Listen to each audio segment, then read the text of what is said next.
Welcome friends, welcome to this new topic vertical circular motion under gravity. ठीक है, मतलब gravity के under work हो रहा है वर्टिकल सर्किल में।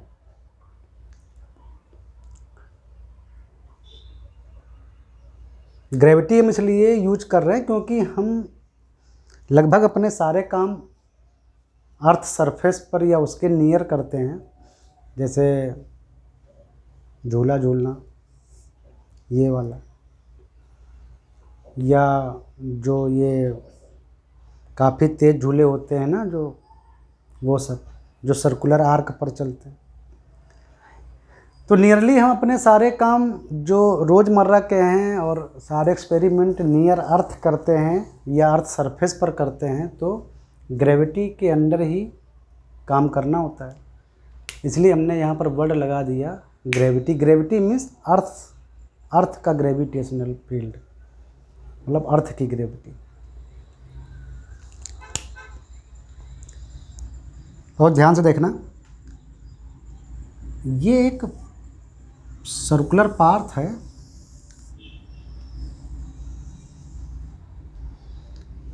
जिस पर एक मास है m जो मोशन कर रहा है।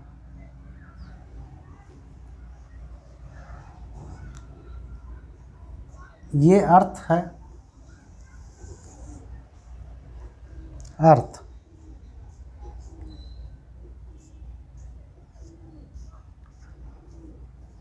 कह लो ये अर्थ का सरफेस है, जमीन है हमारी।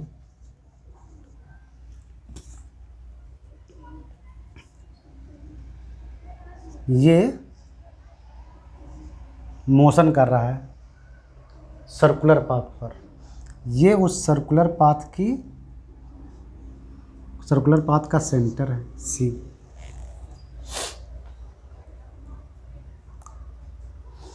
अर्थ के अंडर है ये पूरा सिस्टम, एक्सपेरिमेंट। तो अर्थ इस मास पर हमेशा एक ग्रेविटेशनल फोर्स लगाएगी अपनी ओर।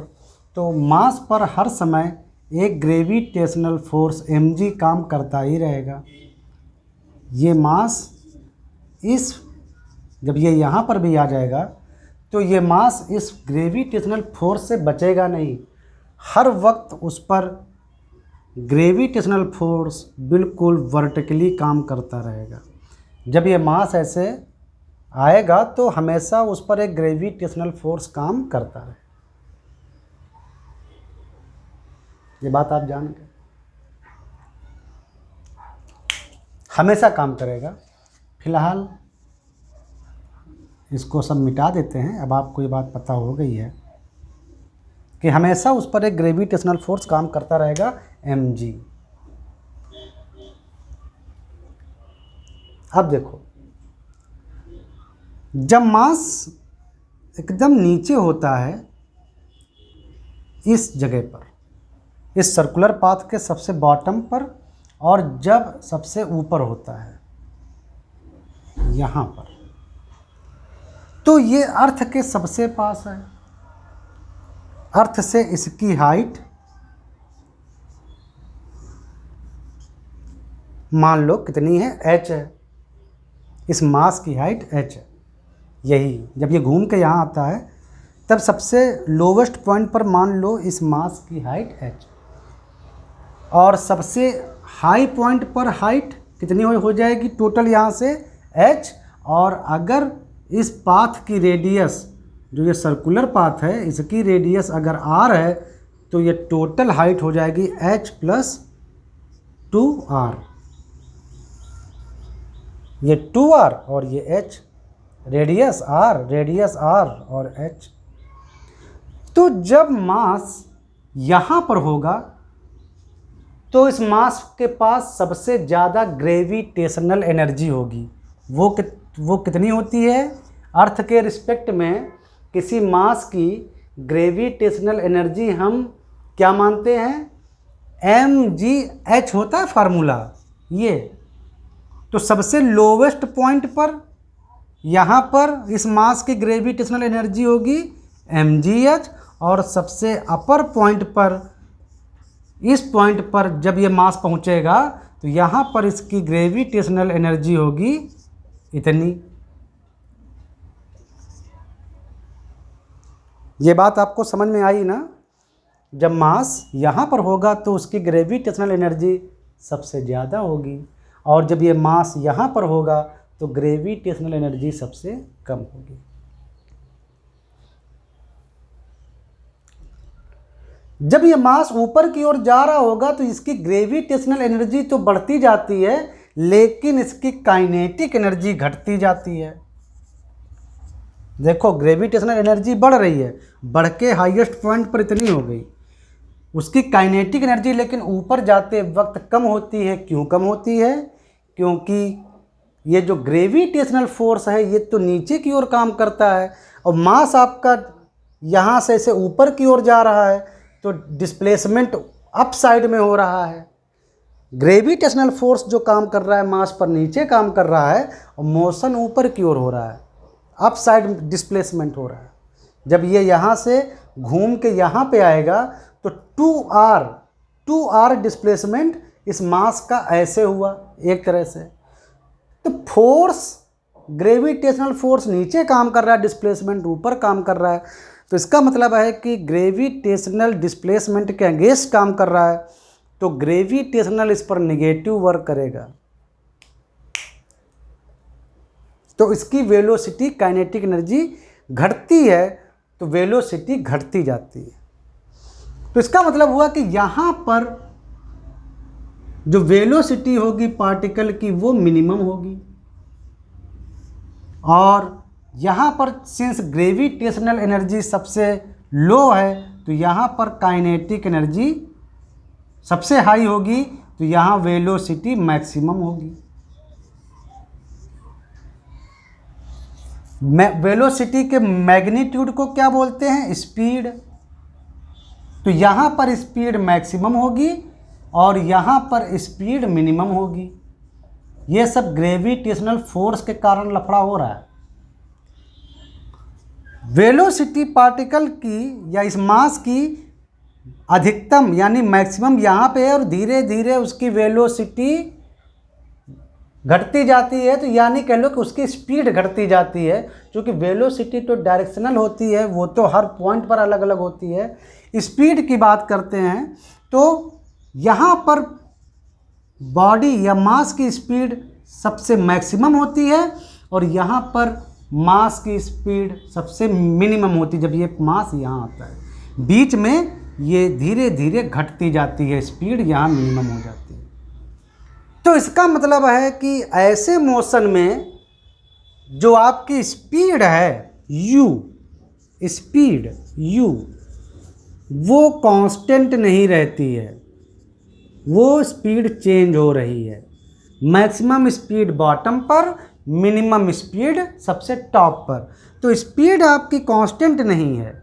इसका मतलब इस टाइप का जो सर्कुलर मोशन है वो है non uniform circular motion. Non uniform circular motion.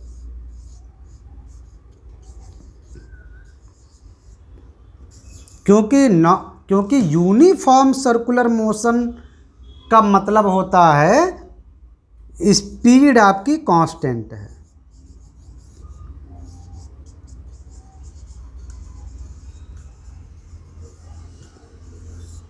ये है अगर स्पीड मास की या पार्टिकल की जो सर्कुलर मोशन कर रहा है वो पूरे सर्किल में या कह लो सर्कुलर पाथ पर उसकी स्पीड कांस्टेंट है, तो वो मास यूनिफॉर्म सर्कुलर मोशन करता है। और अगर उसकी स्पीड कांस्टेंट नहीं रह जाती है, बदलती रहती है पाथ पर, तो उसको बोलते हैं नॉन यूनिफॉर्म सर्कुलर मोशन।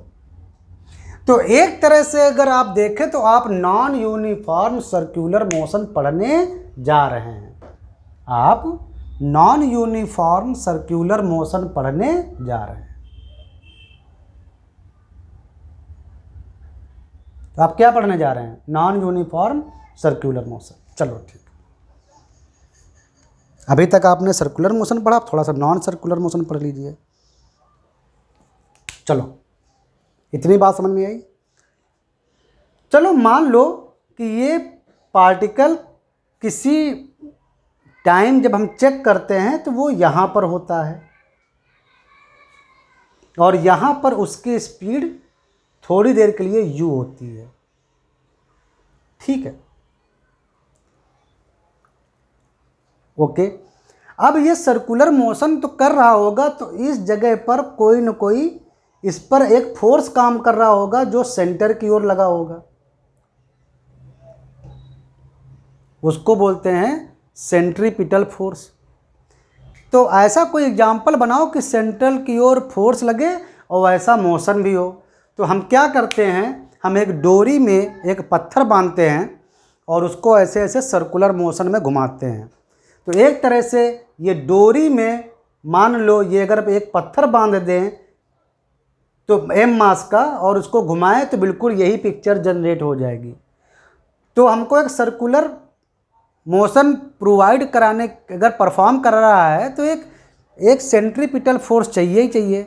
वो सेंट्रीपिटल फोर्स हम दे रहे हैं। तो यहाँ पर एग्जांपल एक ले लेते हैं कि हम डोरी से मास को घुमाएंगे बांध के, तो डोरी का जो टेंशन फोर्स होता है, टेंशन फोर्स हमेशा जिस ऑब्जेक्ट से डोरी या स्ट्रिंग बंधी होती है उसके अपोजिट में काम करता है।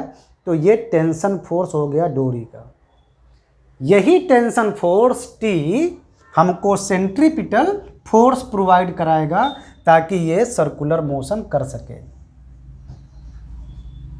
टेंशन फोर्स जो है, डोरी में जो टेंशन फोर्स है वही हमें सेंट्रीपिटल फोर्स प्रोवाइड कराएगा।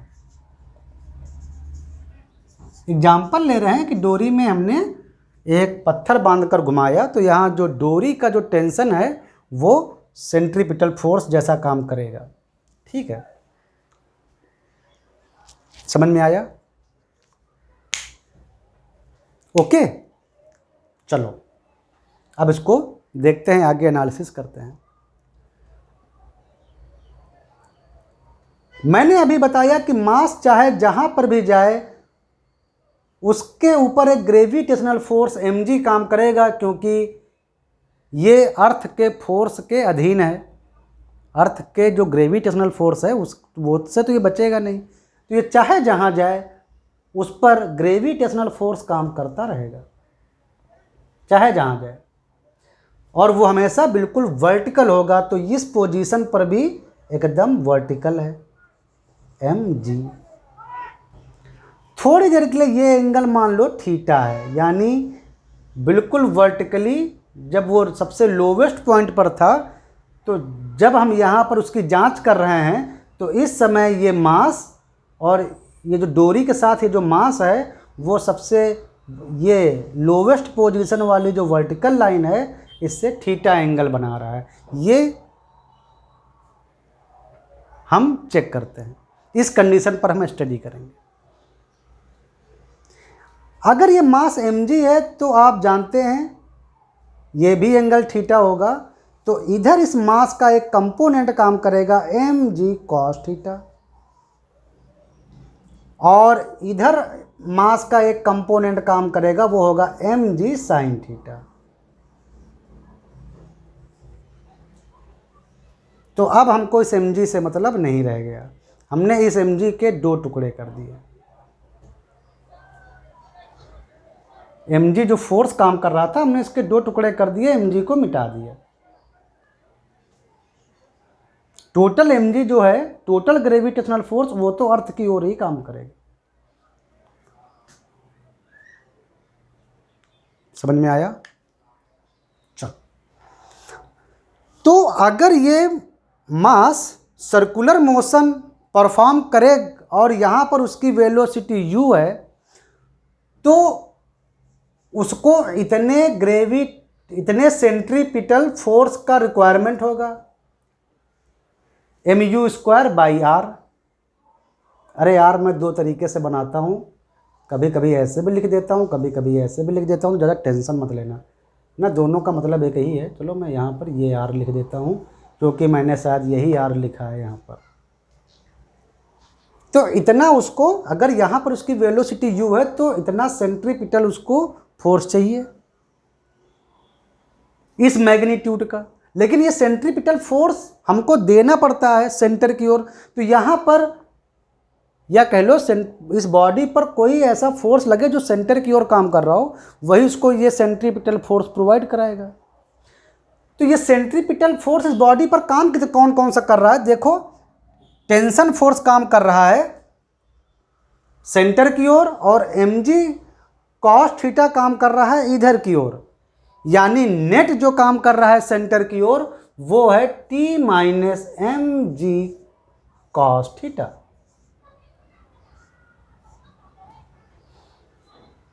ये जो नेट फोर्स है t−mg⁻θ, ये जो है नेट फोर्स, ये सेंटर की ओर काम कर रहा है। तो यही नेट फोर्स हमको रिक्वायर्ड सेंट्रीपिटल फोर्स जो u वेलोसिटी को मेंटेन करने के लिए हमको चाहिए वो प्रोवाइड कराएगा।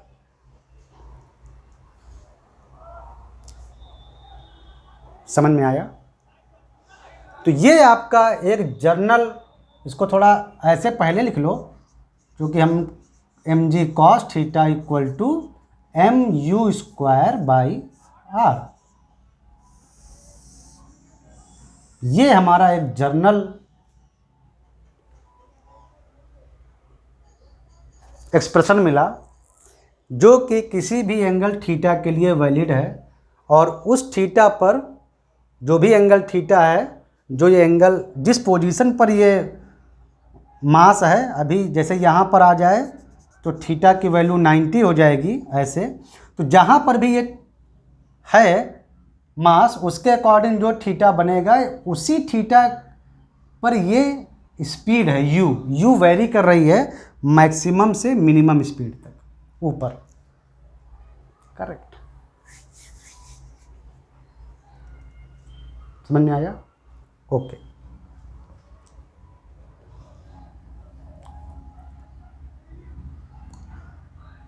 अब देखो, ये तो बहुत इंपॉर्टेंट एक्सप्रेशन है, इसको हमेशा ध्यान में रखना। अब थोड़ा हम अपने और चीज़ों पर गौर करेंगे, थोड़ा एनालिसिस करेंगे और कंडीशंस का।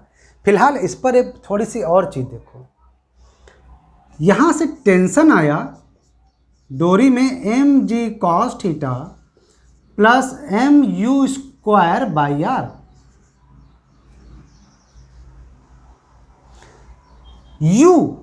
स्पीड बदलती जा रही है। देखो यहाँ मैक्सिमम स्पीड थी, धीरे धीरे घटकर यहाँ मिनिमम स्पीड आती। क्यों? क्योंकि ग्रेविटेशनल फोर्स इस पर हमेशा काम कर रहा है, जिससे इसकी ग्रेविटेशनल एनर्जी यहाँ मैक्सिमम होकर इसकी स्पीड को घटा देती है और यहाँ स्पीड मैक्सिमम कर देती है। तो यानी जब u बदल रहा है तो इसका मतलब कि डोरी में जो टेंशन है T, ये भी कांस्टेंट नहीं है। यानी सेंटर की ओर लगने वाला जो फोर्स है, ये सेंटर की ओर फोर्स कौन सा लग रहा है? t−mg⁻θ, टोटल नेट सेंटर की ओर लगने वाला फोर्स। यानी ये इतना, ये जो सेंटर की ओर लगने वाला नेट सेंट्रीपिटल फोर्स है, ये भी बदलता रहेगा। क्यों? क्योंकि u बदल रहा है, स्पीड बदल रही है। तो सेंटर की ओर काम करने वाला सेंट्रीपिटल फोर्स भी पोजीशन, एंगुलर पोजीशन के हिसाब से बदलता रहेगा। तो सेंट्रीपिटल फोर्स जो काम करेगा इस पूरे मोशन में, t−mg⁻θ, यही है नेट सेंट्रीपिटल फोर्स जो काम कर रहा है। ये चेंज होता रहेगा। तो नॉन यूनिफॉर्म सर्कुलर मोशन में सेंट्रीपिटल फोर्स कांस्टेंट नहीं रहता है, वो वेरी करता है, बदलता रहता है स्पीड के साथ। और हर पोजीशन पर बदलता है। जितना थीटा होगा उतना इसका एक्सप्रेशन बदलता जाता है। ठीक है, तो ये है मेन फंडा, ये मेन एक्सप्रेशन है। ठीक है, नॉन यूनिफॉर्म सर्कुलर मोशन अगर हो रहा हो तो वहाँ पर ये जो अभी हमने बताया इतना कॉन्सेप्ट यूज होता है। अभी तक जो बताया बस वही मेन कॉन्सेप्ट है।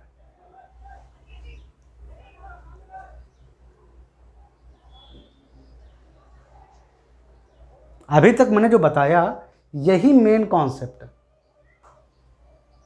अब इसके आगे हम अपने इच्छा अनुसार एनालिसिस कर सकते हैं।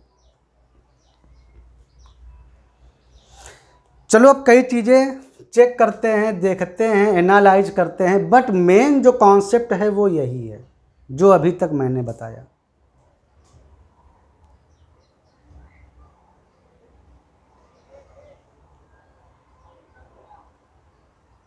ठीक है, चलो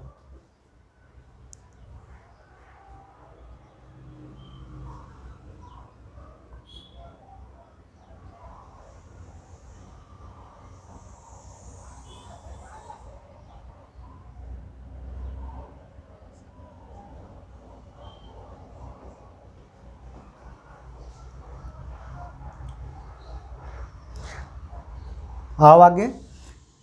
थोड़ी देर के लिए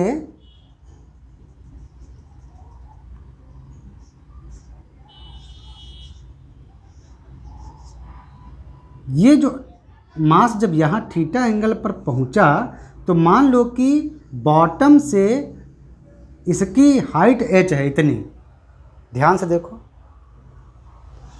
C से लगाकर ये था R तो ये बचा R माइनस एच।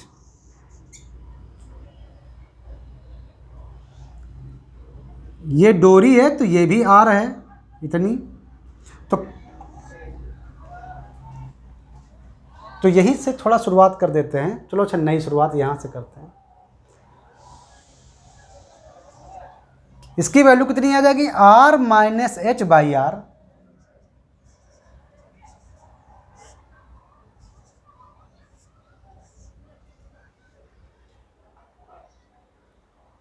समझ में आ गया? R minus H by are.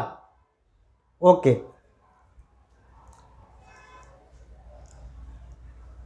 अब देखो,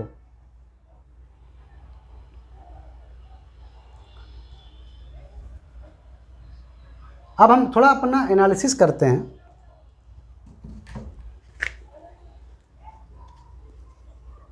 मतलब कॉन्सेप्ट तो यहीं तक ओवर हो गया, अब हम थोड़ा अपना अलग एनालिसिस करते हैं। ठीक है, मतलब और चीज़ें निकालते हैं, उससे रिलेटेड कंडीशंस निकालते हैं, लेकिन अपना कॉन्सेप्ट यहीं पर क्लियर हो गया। ये फंडा है। ठीक है, अब देखो इतना ये कॉन्सेप्ट था। अब देखो आगे चलो, यहाँ पर कॉस थीटा की वैल्यू जरा रखो तो क्या आ जाएगा? T equal to T minus M G कर लो, इक्वल ना ले जाओ अगर, R minus H by R equal to M U square by R. इसको किसी भी हाइट के टर्म में इतना भी लिख सकते हो। अब हम एंगल नहीं ले रहे हैं, अगर हमको इसकी हाइट के टर्म में ले रहे हैं उससे कोई फर्क पड़ने वाला नहीं है। देखो अच्छा, सबसे बॉटम पर इस मास की मान लो मैक्सिमम स्पीड आपकी u मैक्स है। मान लो कि सबसे बॉटम पर मैक्सिमम स्पीड कितनी है? u मैक्स है। ठीक है, ये हम मान लेते हैं। तो सबसे बॉटम पर उसकी टोटल काइनेटिक एनर्जी और प्लस पोटेंशियल एनर्जी कितनी आएगी? सबसे बॉटम पर उसकी काइनेटिक एनर्जी है half M U max square plus, और उसकी पोटेंशियल एनर्जी एम जी और कैपिटल एच। इस पॉइंट पर उसकी टोटल मैकेनिकल एनर्जी इतनी आई। आगे जब ये यहाँ पे आ जाएगा, यहाँ पे, तो मान लो इसकी अगर स्पीड यहाँ पर u है, जो कि किसी भी इंस्टेंट वैल्यू पर हमने मानी है, किसी भी एंगल थीटा पर अगर u है, तो किसी एंगल थीटा पर अगर u है तो यहाँ पर उसकी काइनेटिक एनर्जी हाफ mu², और प्लस पोटेंशियल एनर्जी आ जाएगी mg, और इस पॉइंट की अर्थ से हाइट कितनी है, h प्लस स्मॉल h।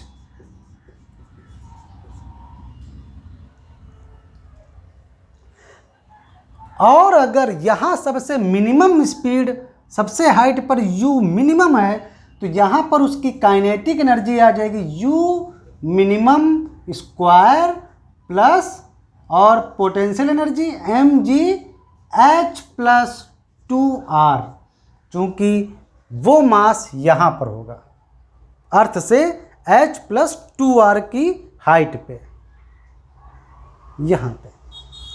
तो ये सबसे टॉप लेवल पर टोटल मैकेनिकल एनर्जी है। ये किसी भी थीटा एंगल पर जहाँ पर पार्टिकल की बॉटम से हाइट स्मॉल h, जहाँ पर h और r यानी पाथ की रेडियस इससे रिलेटेड है। h निकालना चाहो तो r और थीटा से निकाल सकते हो। u उसी थीटा पर या उसी स्मॉल h पर स्पीड, जो कि आप इससे किसी भी मतलब किसी भी एंगल पर जो स्पीड थी, और ये है सबसे बॉटम पर जब सबसे मैक्सिमम स्पीड थी और मिनिमम काइनेटिक एनर्जी थी। तो ये हर पॉइंट पर इसका सम और इसका सम इक्वल होगा। मान लेते हैं कि हमारे पास कोई भी फ्रिक्शन फोर्स या कोई भी एनर्जी लॉस नहीं हो रहा है, ऐसा मान लेते हैं, जबकि एयर हमेशा मौजूद रहती है। एयर क्या होती है कि air drag force, friction force, ये सब जनरेट करती है। एयर में बहुत ताकत होती है मोशन की एनर्जी ख़त्म करने के लिए, लेकिन अभी हम मानते हैं कि हम एक तरह से वैक्यूम में चक्कर लगा रहे हैं, एयर को कंसिडर नहीं कर रहे। ठीक है, अब अर्थ पर हैं तो एयर तो रहेगी ना, लेकिन हम अपने कैलकुलेशन को आसान बनाने के लिए ये सब पिक्चर में नहीं ले रहे हैं। Friction from the external forces ये नहीं ले रहे हैं। ये आया,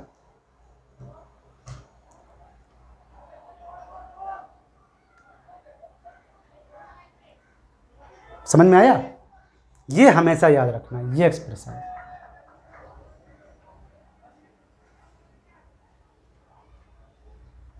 आप देखो आगे,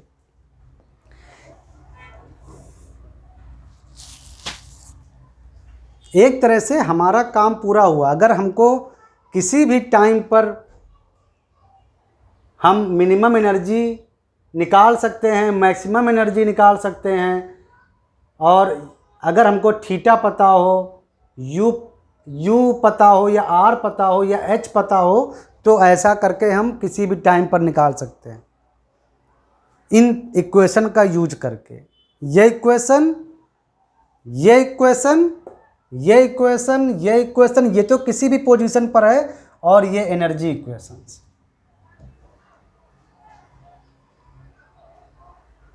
समझ में आया? चलो आगे आते हैं।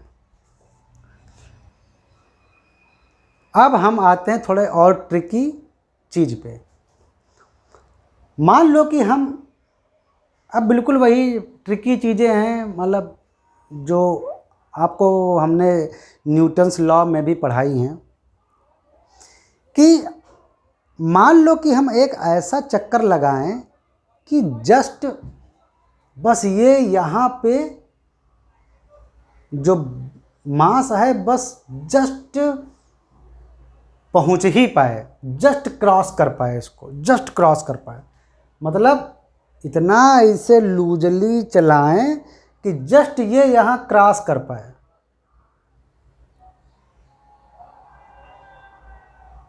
बिल्कुल गिरने की पोजीशन में आ जाए इसी पॉइंट पर, देखो इस पॉइंट पर जो ये है ना क्या mg, ये तो देखो इसको गिरा ही रहा है नीचे की ओर।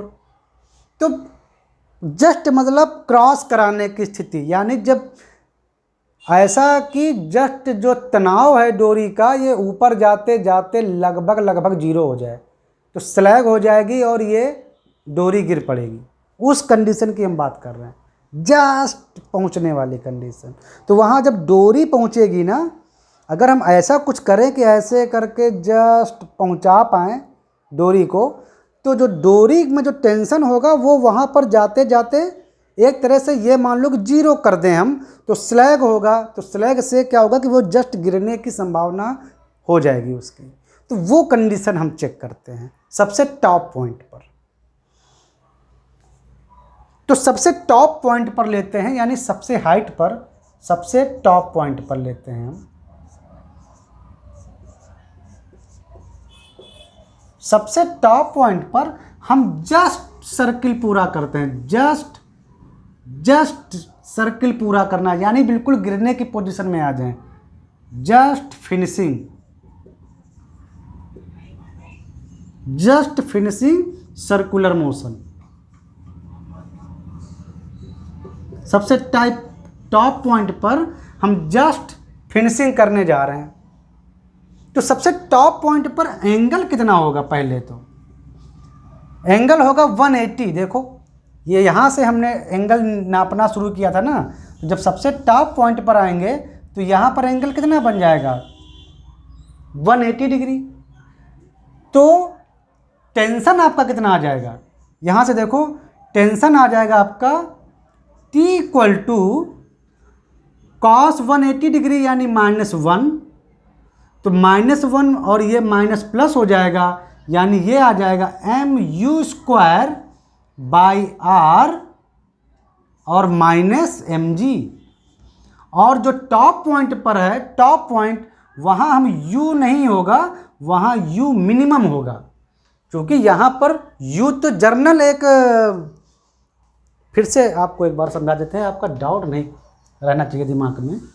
ये जो फार्मूला है ना, ये जर्नल फार्मूला है किसी भी एंगल पर। तो जब सबसे टॉप पॉइंट पर हम आते हैं, यानी θ = 180 डिग्री पर, तो वहाँ पर जो ये u है वो u मिनिमम है, और यही 0 जब एंगल मतलब बिल्कुल बॉटम पर, यही u मैक्सिमम है। तो ये किसी भी एंगल पर u है, मतलब एंगल की वैल्यू रखो, उसी के अकॉर्डिंग आपको u मिलेगा। इसलिए हम बोल रहे हैं, तो थीटा को जब 180 लिखोगे तो ये माइनस प्लस हो जाएगा, तो ये आ जाएगा mu minimum square by r और -mg।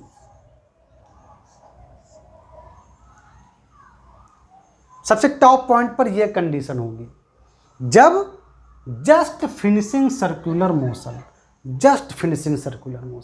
मतलब हम इतना ढीला उसको चलाएंगे, टेंशन देंगे डोरी को, कि वहाँ पर जाते जाते हमारी डोरी बिल्कुल ऐसे स्लैग हो जाए, जस्ट फिनिशिंग। तो अगर जस्ट फिनिशिंग सर्कुलर मोशन करना है तो डोरी में टॉप मोस्ट पॉइंट पर जो टेंशन है वो कितनी मतलब होनी चाहिए? देखा जाए तो 0 नहीं होनी चाहिए, 0 से थोड़ा तो ज़्यादा होना चाहिए प्रैक्टिकली। तो अभी यहाँ पर हम जस्ट टेंशन डोरी का ऐसे करके उस पॉइंट पर 0 रख कर देखते हैं। तो 0, तो यहाँ पर टेंशन की जगह पर रखो 0, mu minimum square by r -mg, m cancel, यानी u मिनिमम इज √gr।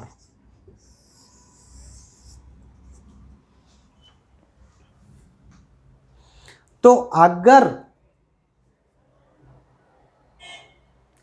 हमको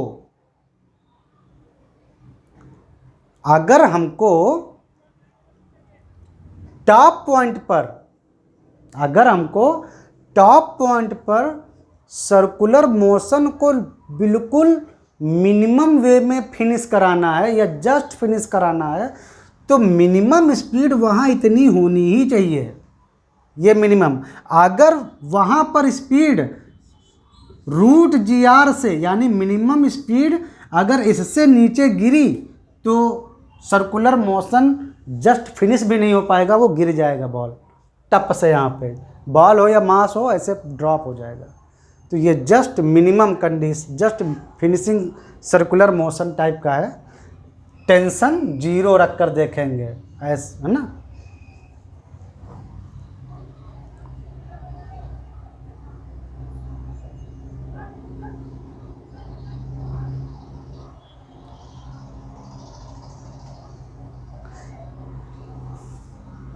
तो अगर मिनिमम स्पीड इतनी आनी चाहिए जस्ट फिनिशिंग के लिए, तो उस कंडीशन में इसी जस्ट फिनिशिंग सर्कुलर मोशन की कंडीशन में देखते हैं बॉटम पर स्पीड क्या होगी। यहाँ तो पता चला अगर हमको जस्ट फिनिशिंग कराना है सर्कुलर मोशन का तो स्पीड इस पॉइंट पर यानी मिनिमम स्पीड जहाँ पर होती है यू मिनिमम, इस यहाँ पर जो स्पीड है उसको हम यू मिनिमम लिख रहे हैं क्योंकि सबसे कम स्पीड यहीं पर होती है। तो अगर इस पॉइंट पर स्पीड रूट जी आर आती है तो तब इस पॉइंट पर स्पीड क्या होगी, तो हम इस फंडे का यूज करेंगे। इसको लेते हैं और इसको लेते हैं तो हाफ इस कंडीशन में, तो जस्ट फिनिशिंग कंडीशन में half M U max square. U max क्या है, यू मैक्स है इस पॉइंट पर स्पीड, बॉटम पर स्पीड, क्योंकि बॉटम पर स्पीड मैक्सिमम है तो इसीलिए यहाँ पर यू मैक्सिमम, ये बॉटम की स्पीड है, प्लस एम जी एच और इसको लो, ये टॉप पर था, ये टॉप पॉइंट पर है, ये एनी पॉइंट पर है एनर्जी, और ये इतना ये बॉटम पर था तो हम टॉप को इक्वल करते हैं हाफ एम, और ये टॉप पॉइंट पर स्पीड कब, जस्ट सर्कुलर मोशन कराने की, और वो हमको मिली है रूट जी आर। तो जब करोगे ऊपर तो जी आर लिखना पड़ेगा, स्क्वायर है ना, और प्लस एम जी एच और प्लस एम जी और ये 2R, M G H cancel, तो ये आ गया 2.5 mg/r, ये और ये आधा और ये 2 मिलकर 2.5 mg/r। तो ये 2 उधर जब जाएगा तो 5 mg/r आ जाएगा। mu max square equal to 5 mg/r, m cancel means u max equal to √5 gr। तो मतलब इसका ये आया कि अगर हम सर्कुलर मोशन करा रहे हो ग्रेविटी के अंतर्गत और ये वर्टिकल सर्कुलर मोशन हो रहा हो ऐसे इस टाइप का, तो वो कंडीशन की जस्ट हमें बस सर्कुलर मोशन हमारा जस्ट पूरा हो पाए, तो उस कंडीशन में जो सबसे लोवेस्ट वेलोसिटी होगी यू मिनिमम वो टॉप पॉइंट पर होगी और उसकी वैल्यू होगी √gr। और अगर उसकी gr है तो उस समय जो बॉटम पॉइंट जब वो आएगा पार्टिकल लौट के, तो बॉटम पॉइंट पर स्पीड मैक्सिमम होगी और वो होगी √5gr।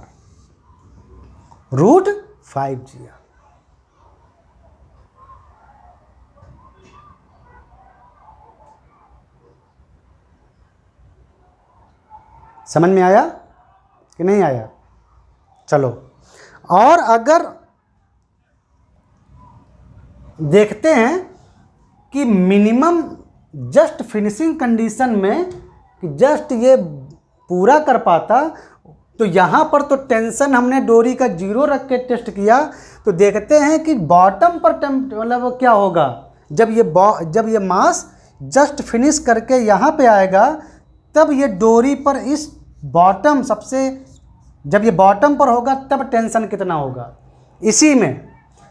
तो जब बॉटम पर होगा तो थीटा कितना होगा, 0 डिग्री। तो टेंशन आपका होगा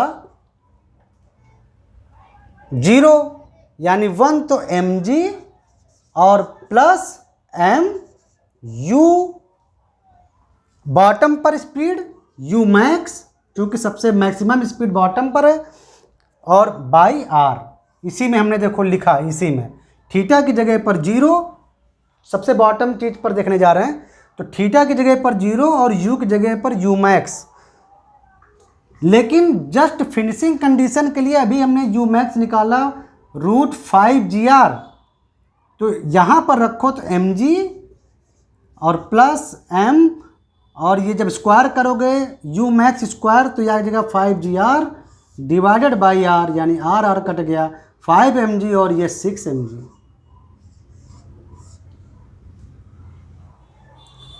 ये देखो टेंशन है बॉटम पर, सबसे नीचे लोअर पर, या थीटा इक्वल टू 0 कह लो या बॉटम कह लो। तो जस्ट फिनिशिंग सर्कुलर मोशन में टॉप पर जब हमारा टेंशन 0 था तो बॉटम पर टेंशन हमारा 6 mg आया, यानी T top T bottom minus T top equal to 6 mg। Bottom पर टेंशन टॉप पोजीशन से 6 mg ज़्यादा होता है, 6 mg ज़्यादा होता है, जहाँ m इसी पार्टिकल का मास है।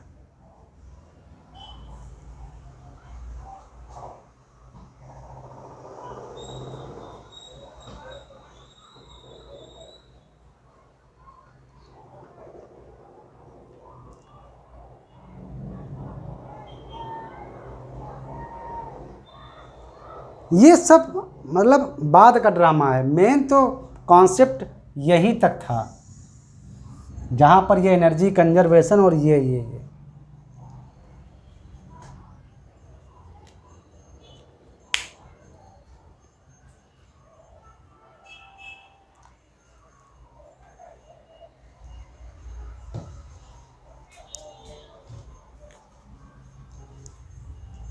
देखो अब थोड़ा इसको थोड़ा मिटा रहे हैं।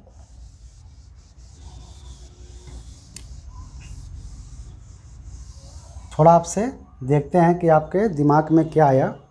थोड़ा अभी तो हम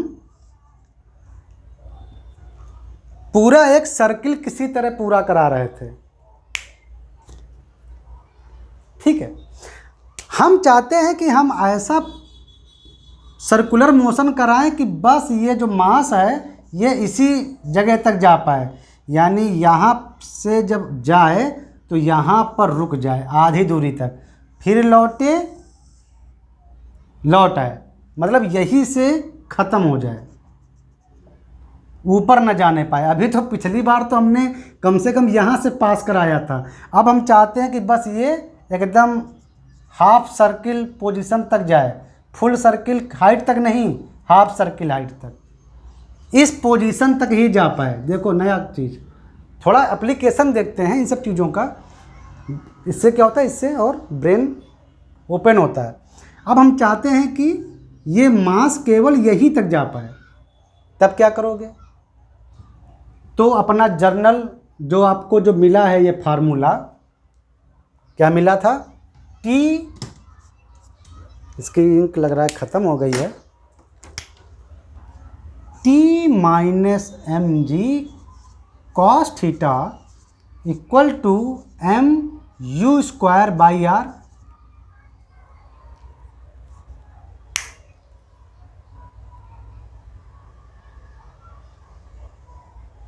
बस अब की बार मास यहीं तक जाने पाया है, यहीं तक जाने पाया है, यानी इसके आगे ये मास गया नहीं, यानी यहाँ पर इसकी स्पीड 0 हो गई है। ये मास जिसकी मैक्सिमम वेलोसिटी तो यहाँ होगी, क्योंकि यहाँ ग्रेविटेशनल जो एनर्जी है वो मिनिमम होगी।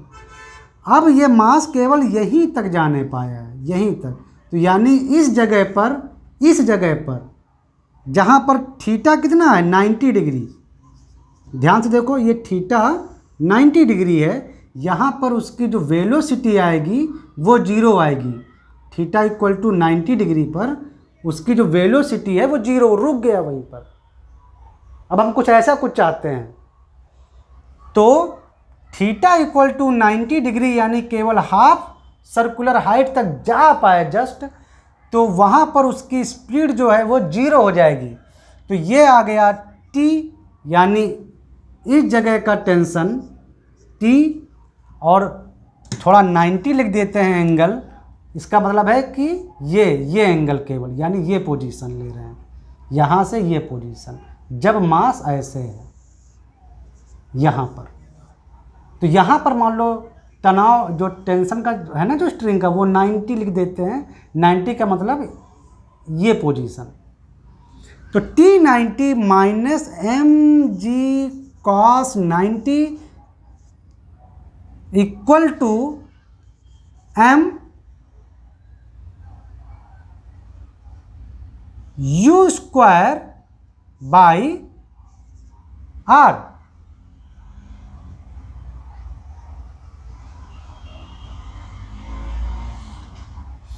तो यहाँ पर ये तो आ जाएगा आपका 90 डिग्री यानी 0। तो यहाँ पर जो T90 आया एक तरह से mu स्क्वायर बाई r आया केवल, और बॉल वहाँ तक केवल जा पा रहा है, तो u बराबर 0 रखो। यानी अगर मास, जो बॉल कह लो या मास कह लो, जो भी आप समझो उसको, तो ये 90 जगह पर 0 है, तो यानी T90 यहाँ पर जो टेंशन आएगा डोरी में वो 0 आ जाएगा। यहाँ पर जो टेंशन आएगा डोरी का वो 0 आ जाएगा। अगर बॉल सिर्फ वहाँ तक जा पाता है, टेंशन नहीं रह जाएगा डोरी में। अगर जा पाता है, केवल शब्दों पर ध्यान दो, कंडीशन पर ध्यान दो, तो वो केवल वहाँ तक जा पाता है।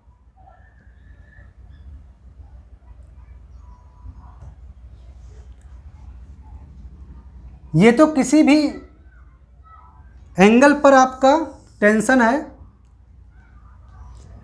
जरा मैक्सिमम स्पीड और यहाँ के बीच में जरा एनर्जी रिलेशन देखो, तो half m u max square bottom पर कर रहे हैं हम, मैक्सिमम स्पीड, मान लो मैक्सिमम स्पीड u मैक्स है, और प्लस वहाँ पर ग्रेविटेशनल एनर्जी mgh है इस पॉइंट पर, इक्वल इस पॉइंट पर लो, इस पॉइंट पर। तो यहाँ की जो ग्रेविटेशनल एनर्जी होगी वो क्या होगी, mgh और प्लस ये r। अब इसकी जो हाइट है ये h और प्लस r है, तो mgh प्लस स्मॉल r, और वहाँ पर काइनेटिक एनर्जी 0, क्योंकि मास जस्ट यहाँ तक जा पाएगा। तो इस कंडीशन में ये mgh और ये कैपिटल mgh ख़त्म हो जाएगा, तो half m u max square equal to mg small r। m से m कटा तो u max equal to 2gr और अंडर रूट।